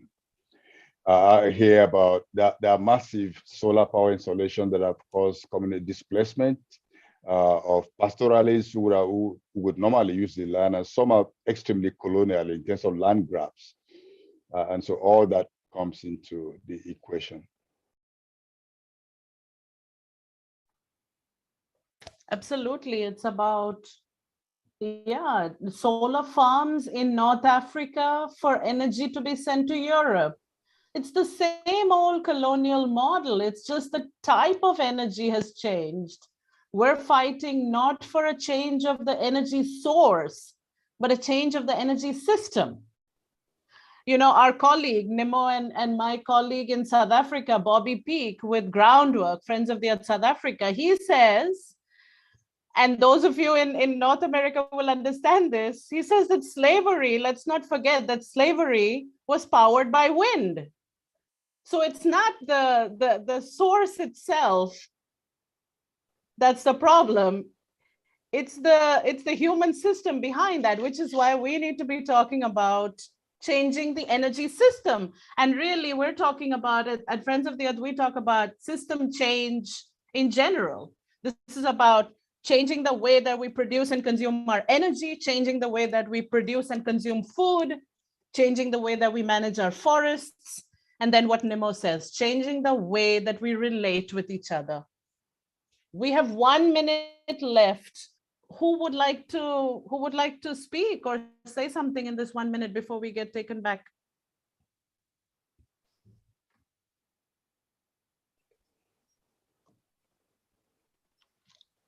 Oh, I see someone's hand. Please go ahead. Unmute and speak. Please go ahead. This is Joel Kupferman. New York City Lenape land, and also head the National Lawyers Guild Environmental Justice Committee. What I'm trying to create is what you're saying. What we should do in the United States and elsewhere is how we could add your voice in a formal manner, in a way, to influence U.S. government policy and the like. I think we need some type of alliance that's there, you know, to help deliver the message, and not just at forums that we keep on meeting at together. How can we achieve that?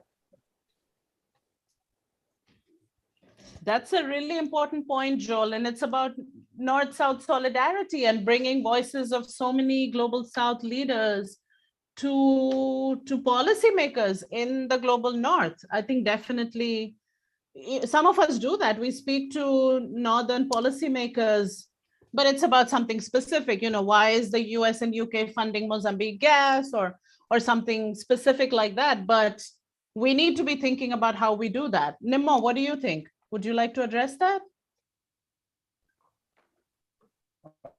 Well, I think it's an ongoing struggle, ongoing thing we have to do. But I think spaces of this nature actually creates opportunities for us to build this kind of bridges. And also,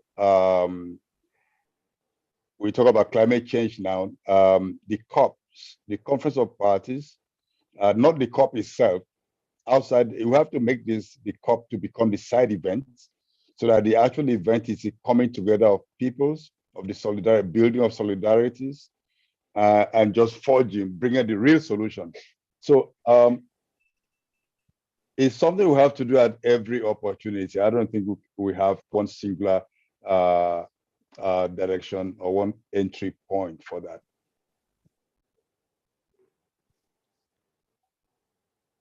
Is our 1 minute still remaining? I'm actually not sure. I got a 1 minute warning. Saloni or Laura? Yes, so we're just letting groups wrap up their discussions so that we don't cut them off mid-sentence, and trusting that the facilitators will bring people back very shortly. So in the meantime, if there's any final words to share here, feel free to continue this conversation. And I see people are starting to come back from the breakouts. Perhaps by 3:40 ET, we'll officially bring everyone back and wind it up and get the recaps going. Thanks. So we have another 2 minutes, I guess, by her clock. Who would like to say something? Who would like to share? Nemo, go ahead. Well, no, I think others are coming back from the breakout rooms, and we welcome you all back to the main room. And we're just rounding up. That's a privilege we have for staying in the living room while you went to the kitchen. Okay, so I think there's nothing much more to say, but there have been a lot of lessons from the comments and questions, and we have a lot to chew on. So I'll leave it at that.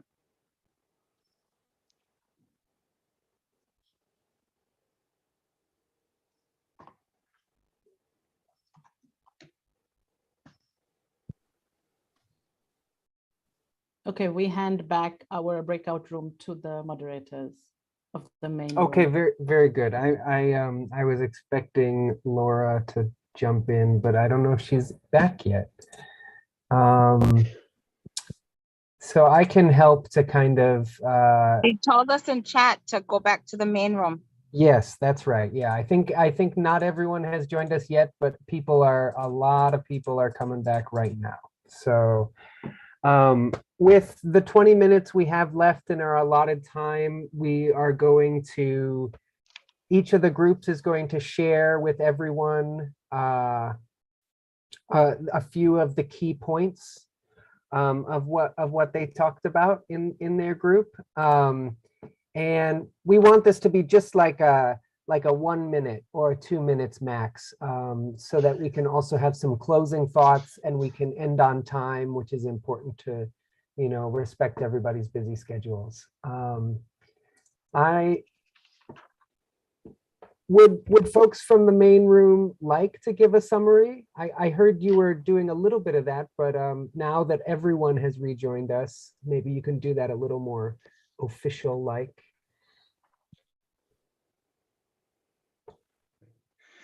Dipti, why don't you go ahead?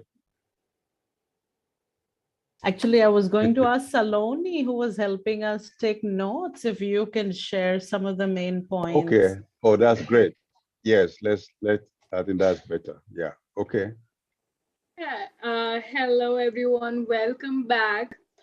We, in this main breakout room, we discussed a fall solution that included carbon markets, other market mechanisms. One of the major points we discussed is systems as we have it and the policies as we have it are not working out. We need systemic change which works with communities, which work with equity, which gives equitable access to everyone, and which benefits global north and south equally. Currently, the policies that we're working with, or the system that we're working with, is it's taking all the resources from the global south to just live the life as it is in global north, and impacting communities, like just pushing communities further down who are already marginalized. So we need a new global Green Deal, global green plan that works for everyone, that works with communities from across the globe, indigenous communities. And Dipti, actually, she made a really good point of how Friends of the Earth works with concepts such as energy sufficiency.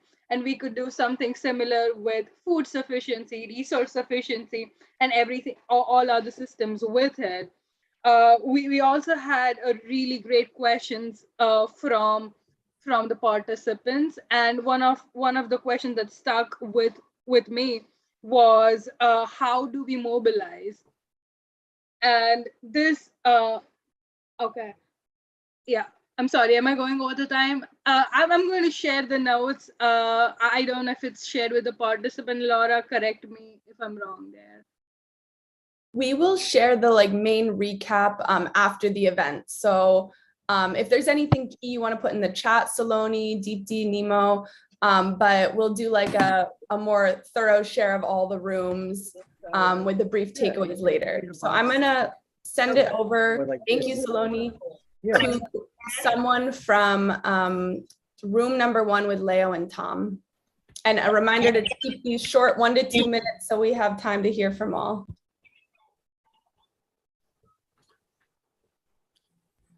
Hello, folks. Can you hear me? Yes. Yes, I got kicked out of the other Zoom connection, so I sort of lost. I'm actually my partner's Zoom. So Pratik, since I lost track of the conversation, would you mind, who is a note taker, Pratik, would you mind sharing some of the key points of the conversation? I'll do my best here.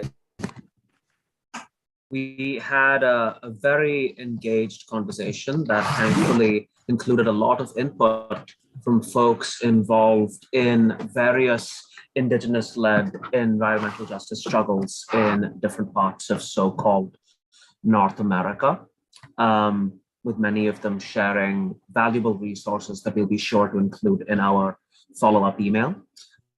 In his opening remarks, Tom went over the beginnings of his own engagement with the issues that we have been discussing today. And he emphasized the importance of free, prior, and informed consent for Indigenous peoples. That is to say, the importance of using a rights-based approach when framing climate solutions that stand to affect Indigenous peoples in many more significant ways than non-Indigenous folks. He also spoke about how he has been in communication with Indigenous folks everywhere from the Amazon to the Pacific Islands, who have had to endure the same patterns of deliberate deception, typically led by big NGOs, funded by big polluters, which have resulted in the securitization of their communities by the police and other agents of state power. We had a lively mini discussion about the strategic value of community bills of rights. A couple of participants have been involved in trying to introduce these bills of rights in their various communities. Another participant offered a lot of valuable insight from their own territory in the Gulf of Mexico, talking about how a lot of environmental groups very unfortunately instrumentalize Indigenous peoples in the process of proposing solutions.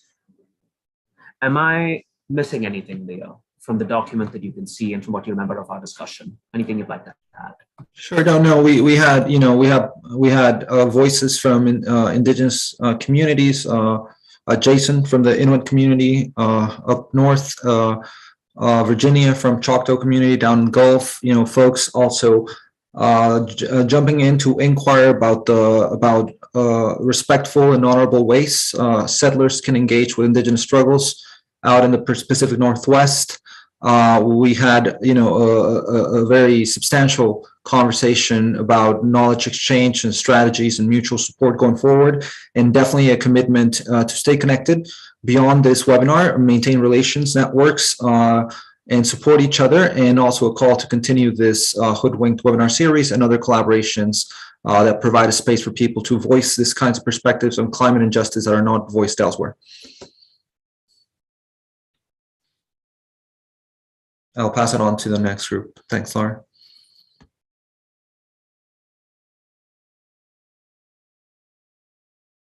Leo, real quick, Yeah. we did not have time to go into the discussion, which is an emergent issue. In Yes, please, Tom, go ahead. With many of our indigenous peoples in UN climate space. And that's the danger and the risk of the co-optation of this new interest by the UN and by some of the countries who have a history of violating the rights of indigenous peoples. But right now, there's a lot of interest on traditional knowledge of indigenous peoples and local communities. And with our involvement throughout the past decades, we know that the polluters and the NGOs and the system that feels they need to implement these climate fault solutions, they need indigenous people. So there is a level of co-optation, like the World Bank giving millions of dollars to indigenous organizations in the global South, in Indonesia, South America, Africa, Southeast Asia, to help to actually support these fault solutions. So that's a very big concern of ours. It creates a danger of indigenous against indigenous, but many of us, we're wiser than that. We still take on the companies and the financial mechanisms around these fault solutions. But many of our people face a situation where they feel they have no other mechanism to try to address this issue. And so we never had a chance to go into that discussion, but some maybe in the future. Thank you. Yeah, that's really crucial, Tom. I really strongly agree. There's a very significant power play to try to incorporate indigenous peoples into mechanisms of green governance, right? Pass the burden on to indigenous peoples. There's a lot of power and wealth and interest kind of moving that direction, and indigenous peoples are alert and worry about those. So yeah, I think, we'll pass it on to the next group. Thanks, guys. Ariel Deranger, Athabasca Chippewa First Nation, Executive Director of Indigenous Climate Action. Sorry, I forgot who I was for a minute. We were in room 2 on exposing nature-based solutions and bioengineering, and we really focused on conversations on looking at the sort of different types of greenwashing and appropriation tactics that are being utilized within the conversations around nature-based solutions and not bioengineering, bioenergy. And so we started with a rich conversation, sort of unpacking indigenous protected and conservation areas, which is very similar to the conversation that we just heard about, this recap of this appropriation of indigenous knowledge being critical to land management. But it's being packaged to a lot of indigenous peoples as a way towards sovereignty and self-determination over our lands, but it's still being held within under a colonial framework, and often then being sort of scooped up and included into net zero offsetting schemes and programs that further allow capitalism and colonialism to proliferate and go on and on and on. It is very similar to the repackaging of REDD and REDD+, and that the dangers that exist with that. The risks of threats to nature, to indigenous peoples, is very, very high within nature-based solutions. We shared a report on the risks and threats of nature-based solutions done by Indigenous Climate Action. And then we kind of shifted into sort of more of the bioenergy conversations, looking at how there are some indigenous communities in the north that still burn wood, and they're being vilified for practicing wood burning because of its high emissions footprint. But what it doesn't really address is the climate justice elements that really need to be discussed, that burning wood is not just a traditional practice, but it is actually needed in order to offset the high costs of fuel and to have safe environments. And in many cases, as our speaker said, burning this fuel or this wood actually contributes to lessening sort of the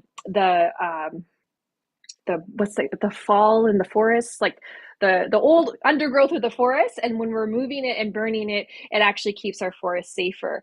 And that we need to stop looking at calculating the carbon crisis through mathematical equations of just looking at emissions and emissions reduction.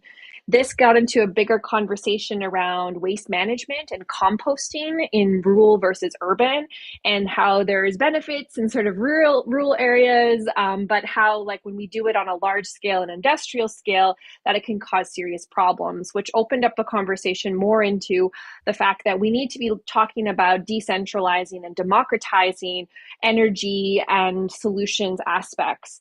And that got further into the deeper conversations of agribusinesses' big role in trying to greenwash themselves as sustainable and trying to cook books and certifications on sustainability, and it further just marginalizes and lends to the dispossession of lands and territories from Indigenous peoples, which then moved us into the conversation on solutions. And we really talked about land back, and how land back and actual Indigenous sovereignty and self-determination of our lands and territories is a critical component to not be sort of co-opted under nature-based solutions.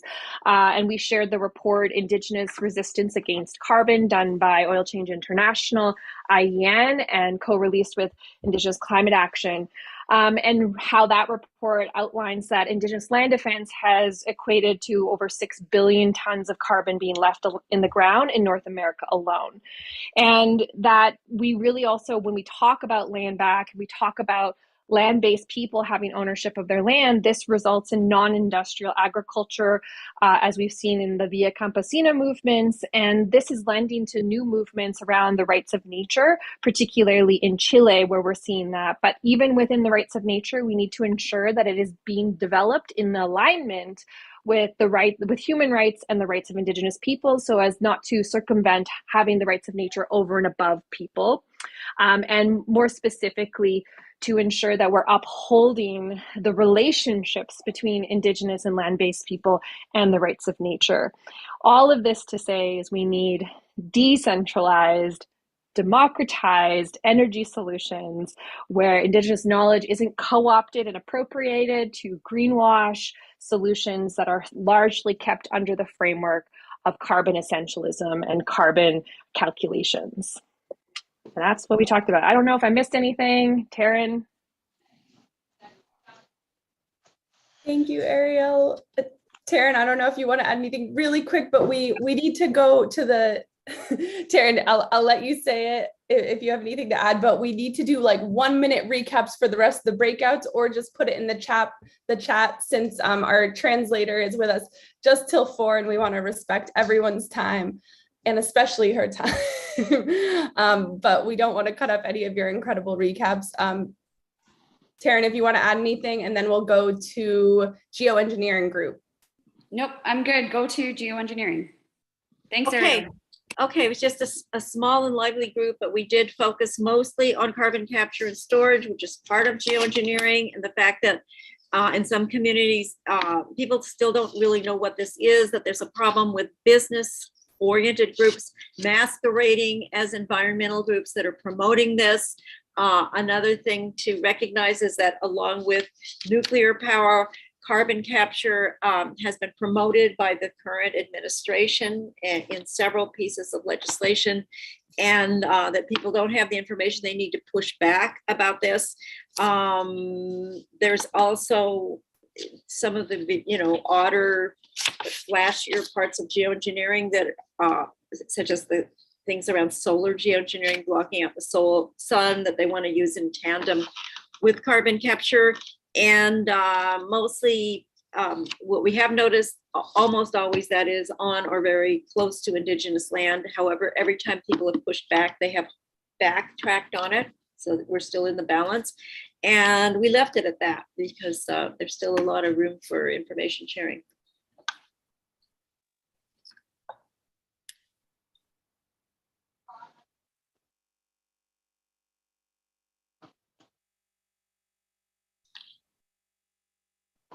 Great. So we're going to pass it on to either Ananda's group. Ananda, if you can, I know you put it in the chat.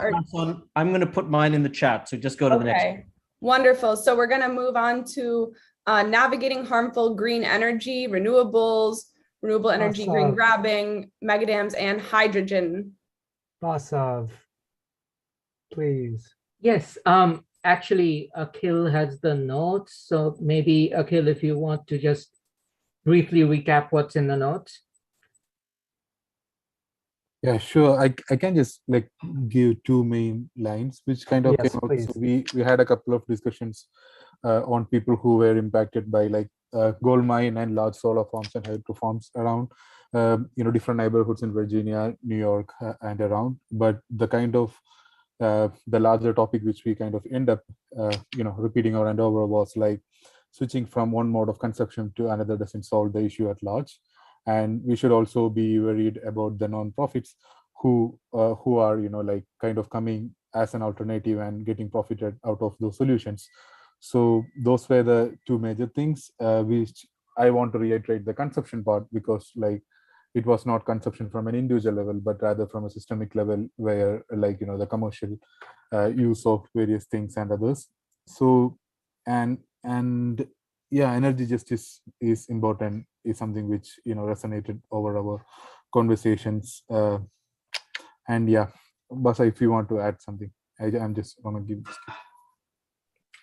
No, I think that's good. Exactly The main point that just came back again and again is that it's about scale, and it's about our relationships to the energy, and it's about the distance over which the energy is transported and the materials that go into it. And these are the reasons that even technologies that seem like they're harmless on the face can be problematic, and we really need to question the details.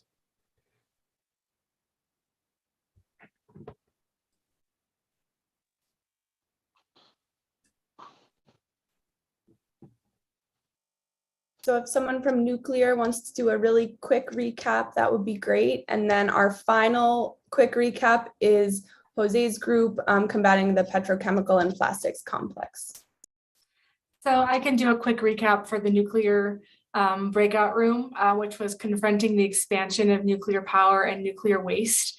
And so we talked mostly about the need to educate the public, and especially climate allies, about the dangers of nuclear and countering the misinformation and propaganda from the pro-nuclear industry.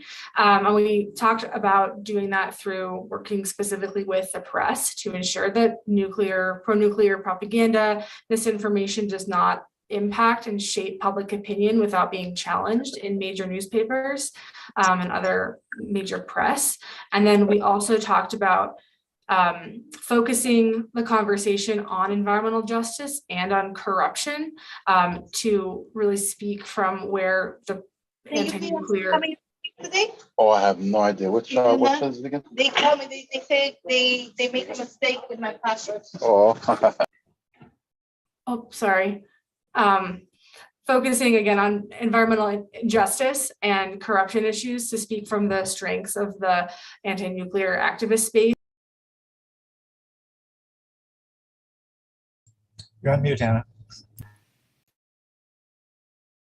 Yeah, I got muted. Sorry. Just so we can speak from our strengths and not be bogged down with like techno babble was one of the words that was used in our group, and not have to debate the pro-nuclear folks on their terms, so that we're in a weaker position. So that's what we talked about, among a lot of other things. So let's go to the next group. Thank you. So Jose's breakout group talked about combating petrochemical and plastics. I can put our summary in the chat. I know we're running short on time.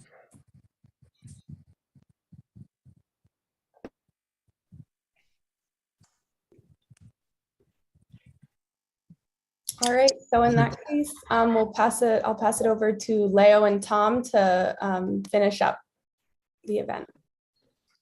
Well, I just want to very briefly offer my thanks to our interpreter, Cassandra Smithies, who is also an expert on the topic of carbon offsetting. I prompt you to reach out to Cassandra on whale offsetting as an emerging threat in ocean carbon markets. I also want to thank everyone in the audience for joining us, contributing actively, as well as our panelists for your very insightful presentations and provocations, which are really key and timely in the context of climate fall solutions we're facing and the governance crisis we're facing. I want to thank all the organizing group.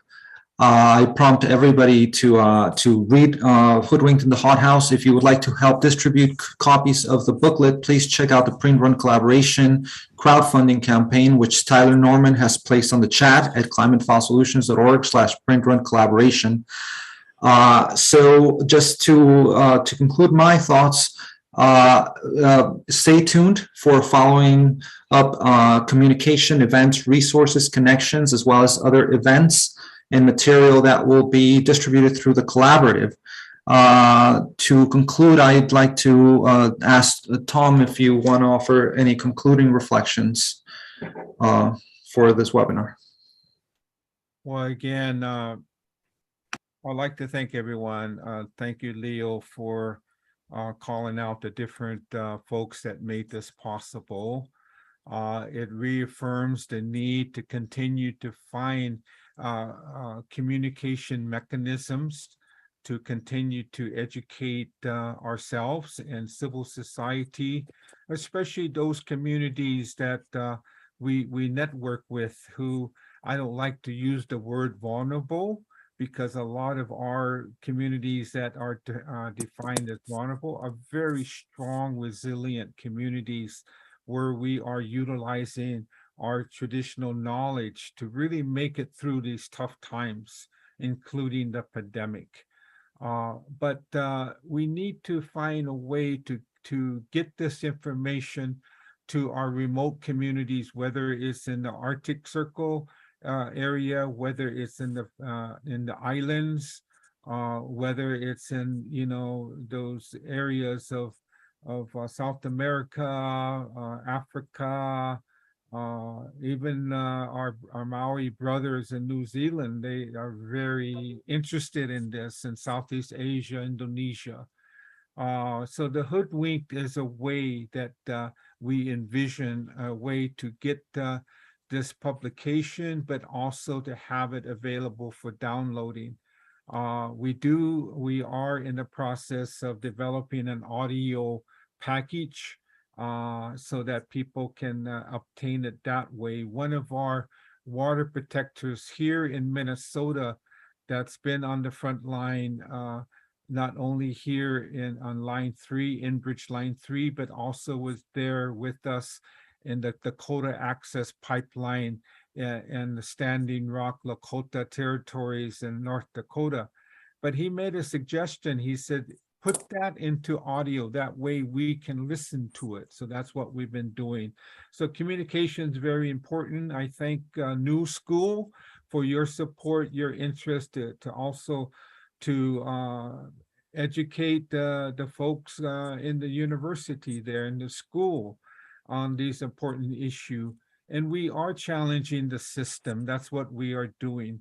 We have to challenge capitalism, colonialism, patriarchy. We understand what the doctrines of discovery is all about in this country, but also how that's been used as a tool of imperialism and colonialism and militarization historically in all parts of the world, including Africa, India, etc. We know it. So those are things that we do recognize that we have to confront. It is systemic change. My last comment is that in consultation with spiritual authorities in our work, and those spiritual authorities in the South and in the North, they all say that humanity has to come back to evaluating its relationship to the sacredness of the female creative principles of Mother Earth and the principles of creation of Father Sky and Mother Earth. So these are very important, that we hope humanity will come back to understanding that importance. Thank you. Once again, thanks, Tom. Thanks to all the panelists. Thanks to everyone. Have a great rest of your day. Stay connected. Bye-bye.